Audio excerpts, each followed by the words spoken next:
Estou estudando o livro de Juízes, a partir do capítulo 17. O santuário de Mica, apostasia no lar, 17, do 1 ao 13. Esse breve capítulo está repleto de irregularidades religiosas e sociais. Uma multidão de comentaristas tem sugerido que aqui temos um estágio primitivo e pré-levítico da evolução da vida religiosa em Israel.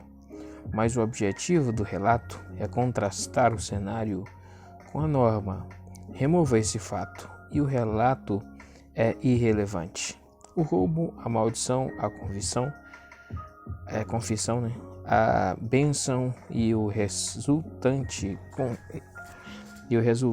consagração da imagem são meramente um prelúdio pouco elogioso ao estabelecimento de um santuário a Javé, que é uma aberração, junto com o seu sacerdócio ilegal. Isso prepara o cenário para a entrada do levita, cuja função normal sucumbiu diante da desordem geral.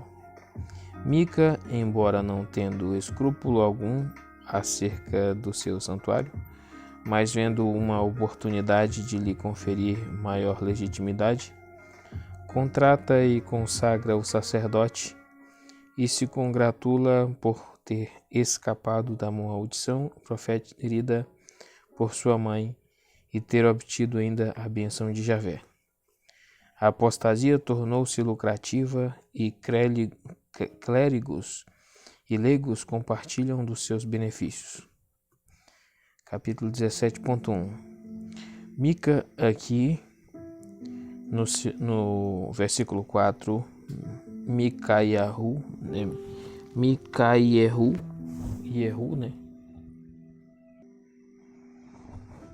Então o nome dela tem o Yehu, Micaiehu. Em todas as outras ocorrências aparece a forma abreviada Mica. A AB sugere que há um destaque para o significado. Quem é como Javé? No nome completo, um contraste irônico com o ídolo. Versículo 2, 13 quilos, hebraico 1100 ciclos, peças de prata. Confira comentário de 16:5. Eu a ouvi pronunciar uma maldição. Tanto mãe quanto filho respeitavam a força de uma maldição. Talvez a mãe nutrisse suspeitas acerca do seu filho. O Senhor o abençoe, meu filho. Somente uma bênção poderia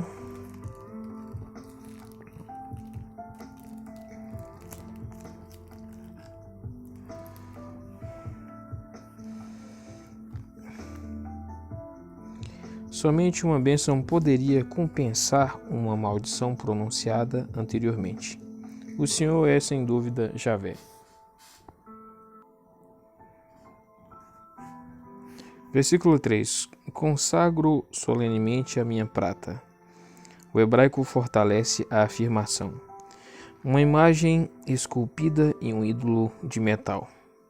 Pezel e Maseká. O primeiro termo denota algo literalmente esculpido ou lavrado. O segundo, um ídolo moldado ou fundido. O uso posterior misturou os termos. E a sugestão de AB de que se trata de endíade, dois termos com um significado é razoável. Eu a devolvo a você. A Neb transpôs uma expressão para o final da fala de Mica. No versículo 2. Versículo 4, 2 quilos e 400 gramas. No hebreu é 200 ciclos, no hebraico, Não somos informados de onde ficou o restante. Versículo 5, Mica possuía um santuário, uma casa de Deus.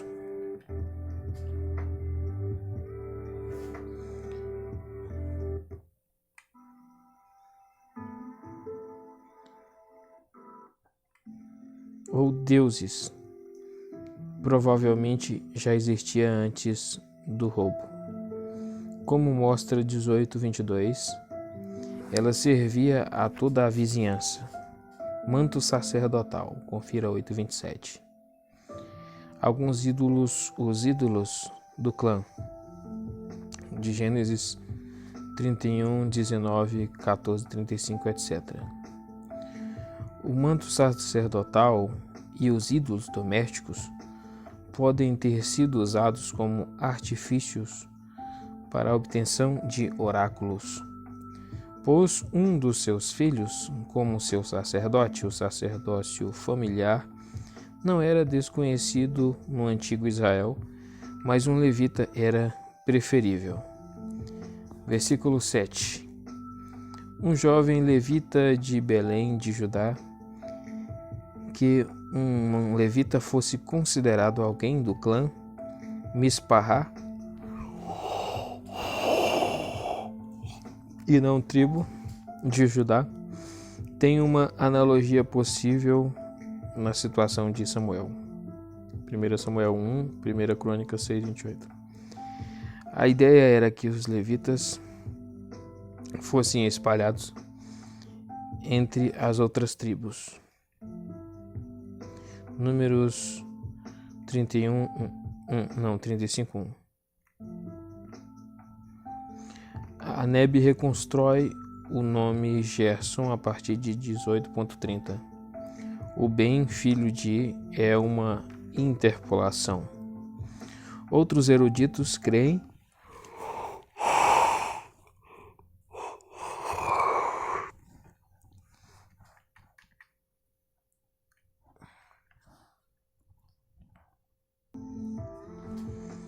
que Gar é um termo técnico,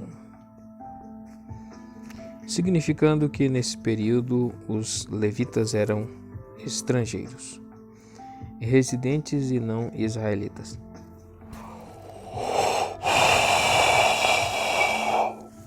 Versículo 8, casa de Mica. Aqui possivelmente o nome de uma aldeia, Bet-Mica. Fique comigo, seja meu pai e sacerdote.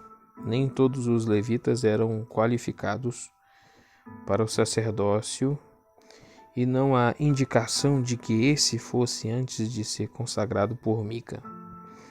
Versículo 12. A imagem de sacerdote como pai é incomum, mais 18:19. Confira 18:19. Parece ter sido mais do que um sinal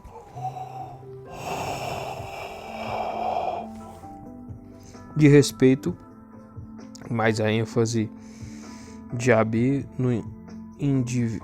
no adivinho cultual não tem fundamento adequado. A oração assim, o levita entrou a ARC, é omitida na maioria das vezes das versões modernas. O hebraico Vayelek dificilmente pode significar entrou. Versículo 11, o jovem levita concordou em ficar com Mica, exceto o nome idêntico a Êxodos 2:21. Cassuto, citado na AB.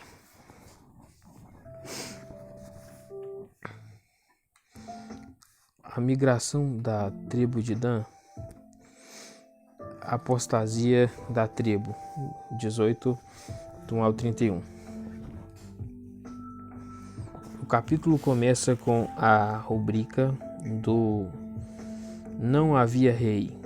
Pressupomos que se houvesse um rei, a tribo de Dan teria sido capaz de se estabelecer numa parte do território.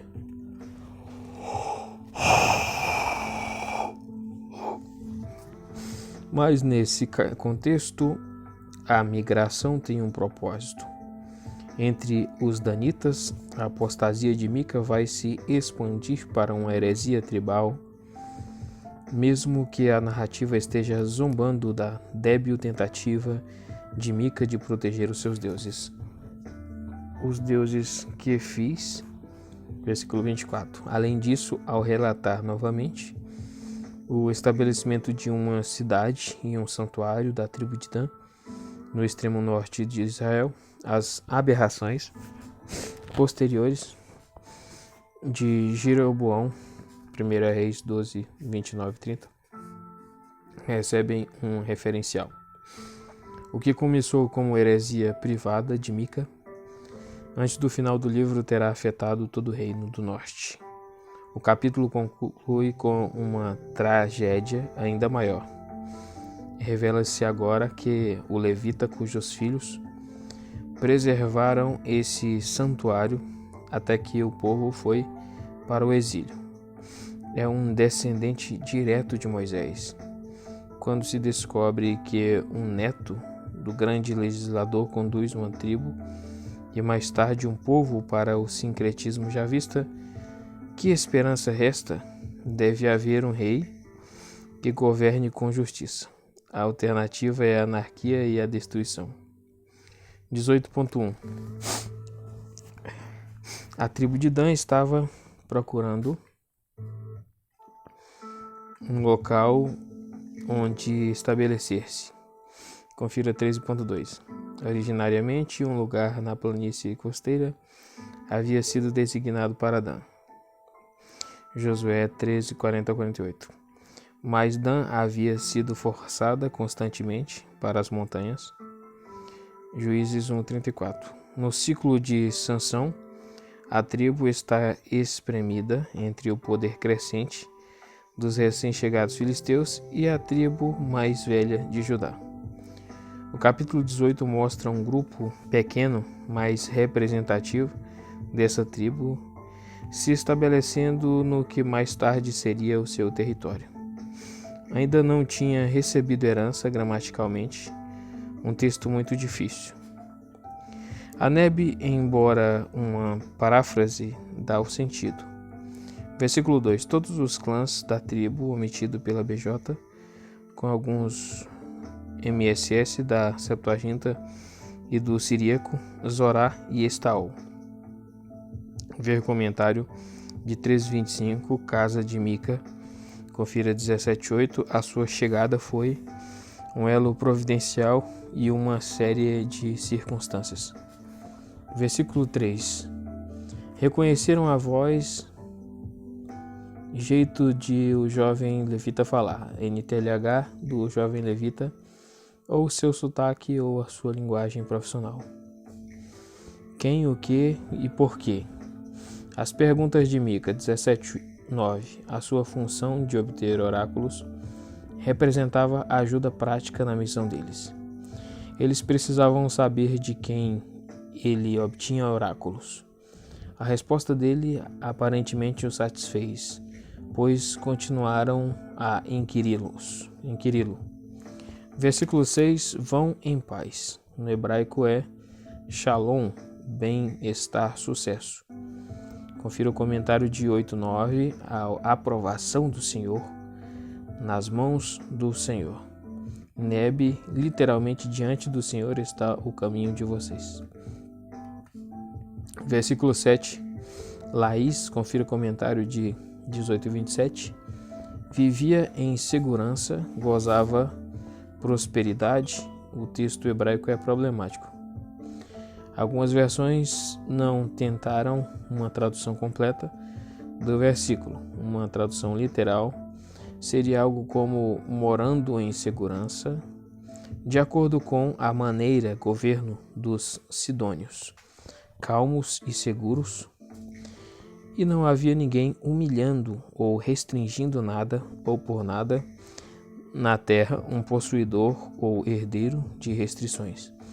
Mesmo assim, o quadro geral é claro, em muitos aspectos. O estilo de vida deles representa o que deveria ter sido o estilo de vida de Israel, longe dos sidônios. Laís ficava no interior, no outro lado da cadeia do Líbano, a partir da cidade-mãe. Provavelmente foi construída como uma cidade caravana para viajantes cananeus. Não tinha relações com nenhum outro povo, ou nenhuma aliança, no hebraico dabar, com os arameus. A Neb com a Septuaginta, etc., lê RM, Síria no lugar do TM, DM, homem. Os sírios estavam separados de Laís pelo maciço montanhoso do Monte Hermon. Versículo 8. O que descobrirão? Driver sugere uma expressão coloquial, como tem passado? A resposta foi desafiadora e transmitida quase aos gritos. Versículo 11, 600 homens armados. O número total parece pequeno. Versículo 21 indica a presença também de um grupo preparado para a ocupação. Versículo 12, Kiriat Jearim, a oeste de Jerusalém, no caminho para o antigo território de Dan, da tribo de Dan. Mahané Dan não deve ser confundido com o local de 3:25. Versículo 14. Numa dessas casas, com base no versículo 22, pressupomos que existia ali uma pequena aldeia a qual servia o santuário de Mica. Manto sacerdotal, ídolo de metal. Ver comentário de 17:3. Versículo 18 e 19. O sacerdote lhes perguntou. Eles lhe responderam: o protesto é tão fraco quanto a lógica é deturpada. Versículo 20. O sacerdote se alegrou. Rapidamente, esquecendo o seu benfeitor, ele alegremente compartilha do roubo. Versículo 22. Os homens foram convocados. Ver comentário do versículo 4. Versículo 23. Qual é o seu problema?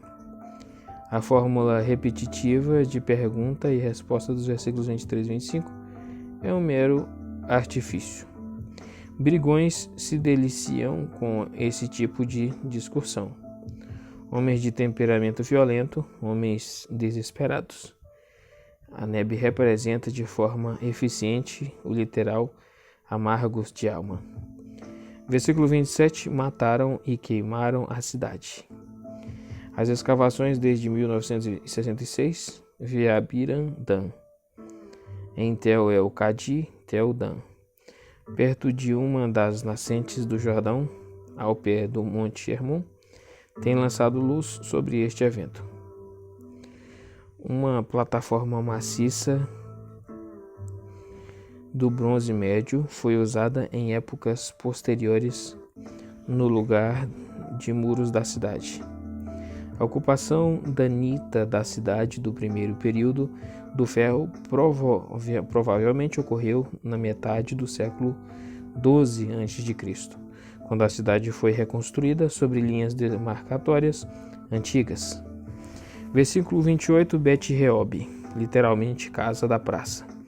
2 Crônicas 32:6. Talvez seja o nome de uma cidade. Confira Números 3:21.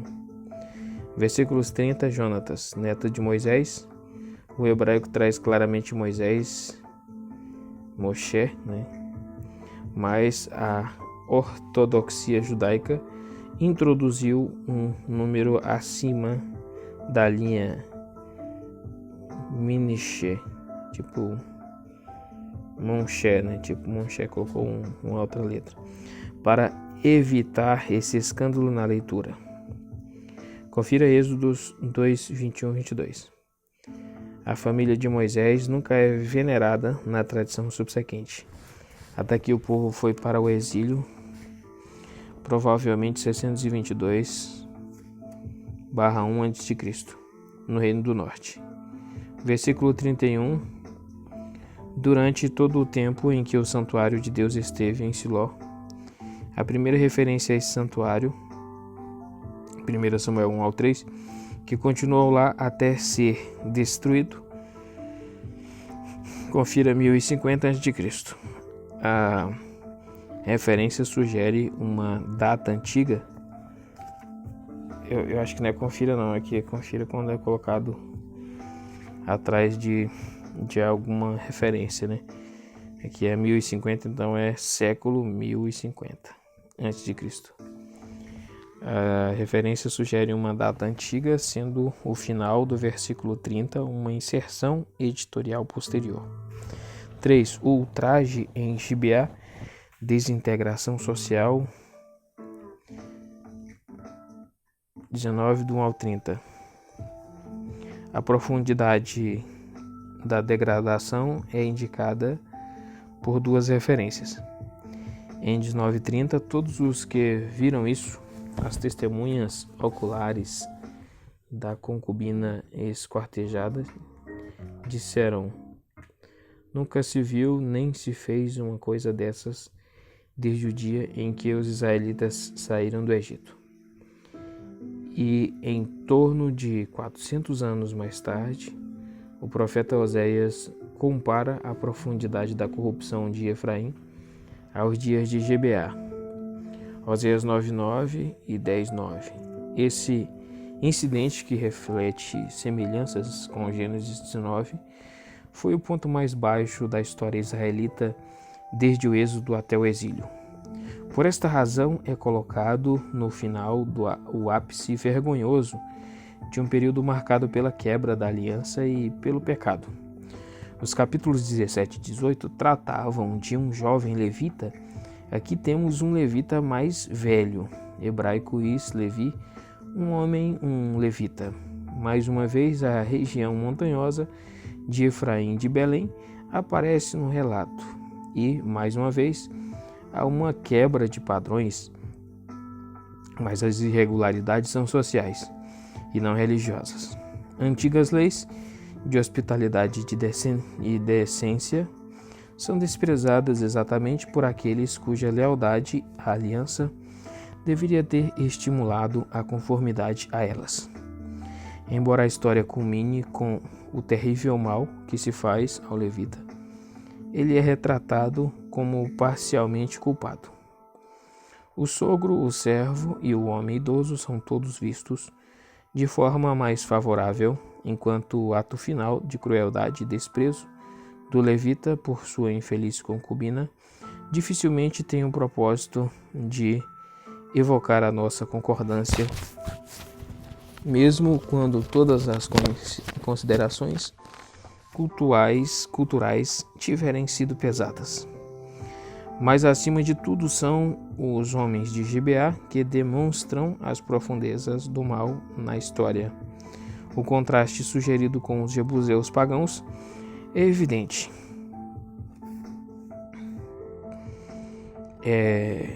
Até aqueles que estão fora da aliança de Javé dificilmente poderiam ter se afundado tanto. Este pecado abominável teria de conduzir ao juízo. O capítulo conclui com uma reunião da Liga Tribal para eliminar a culpa de sangue de Israel. 19.1.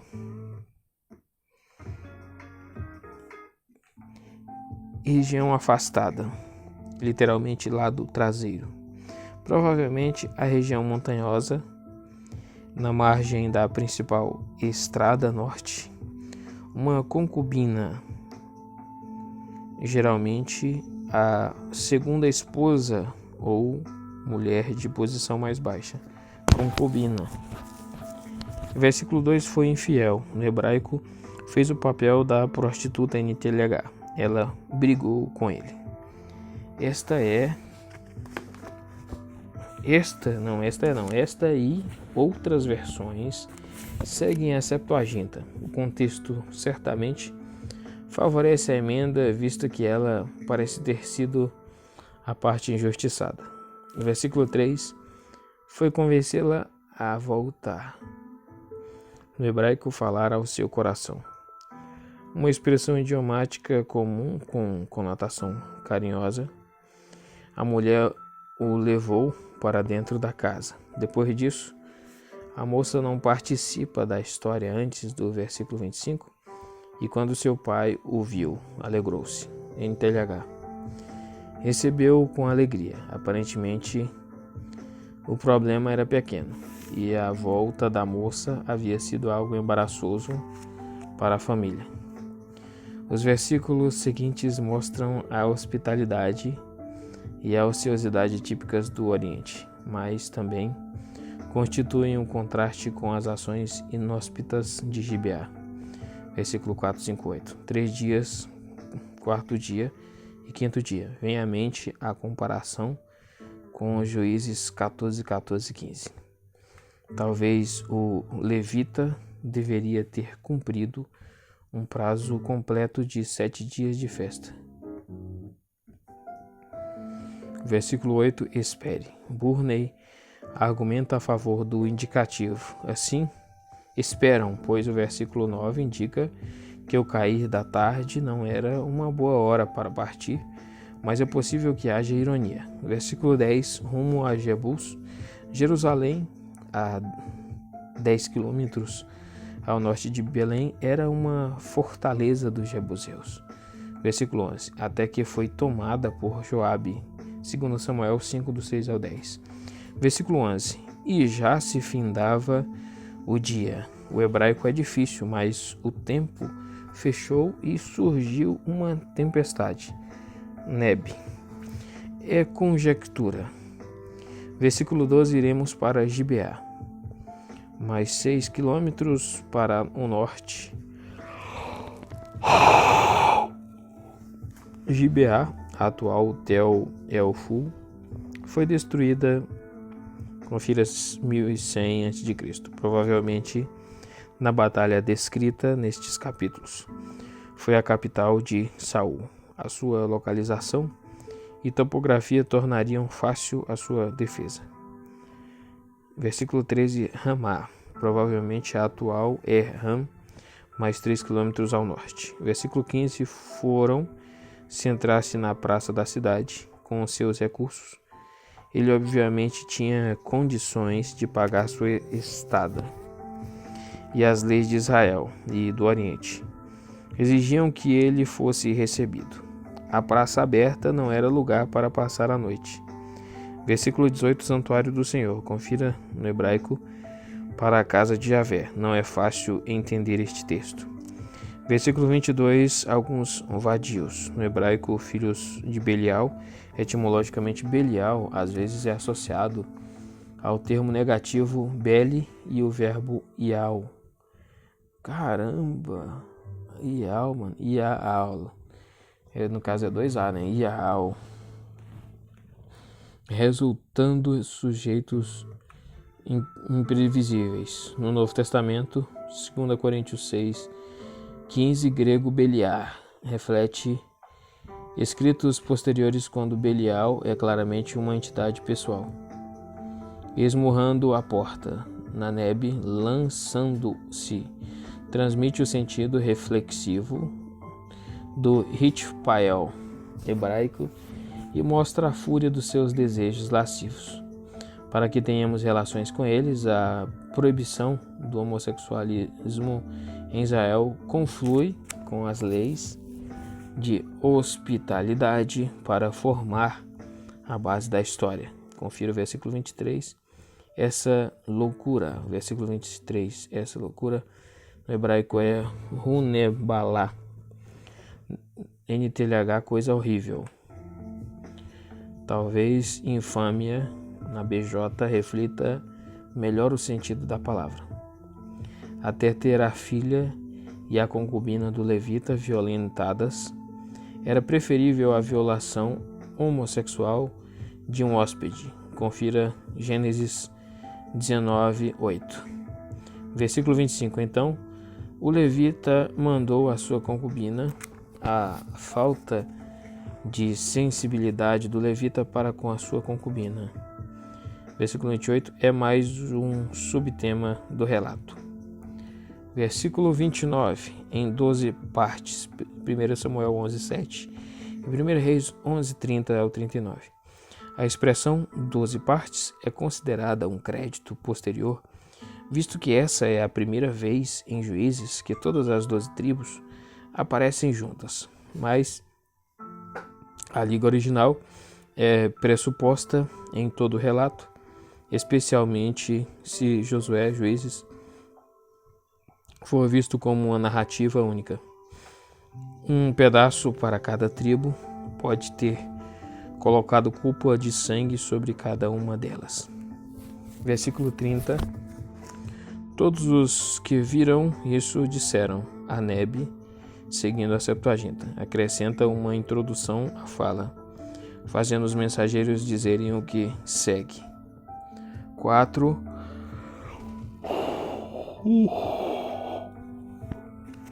A guerra civil contra Benjamim, a liga em colapso, 20 do 1 ao 48.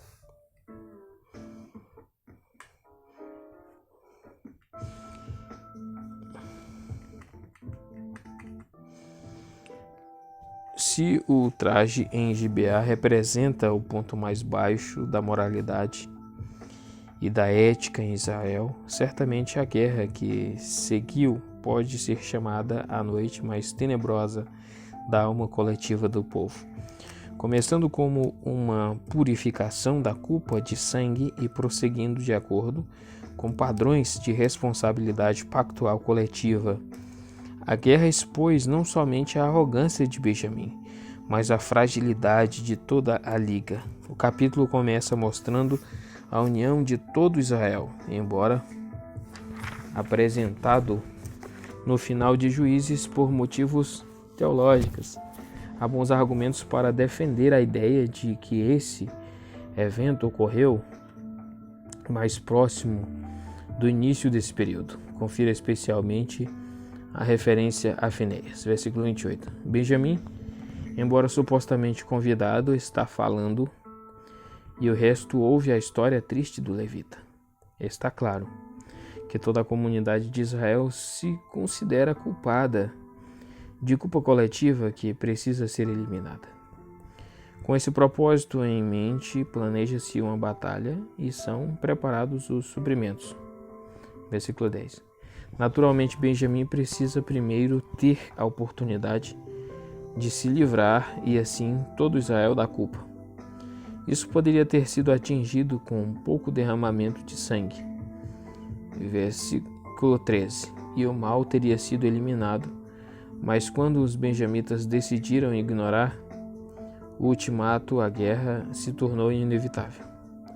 Seguindo prática comum, as tribos buscaram um oráculo de guerra. Embora o pedido, quem de nós irá lutar primeiro?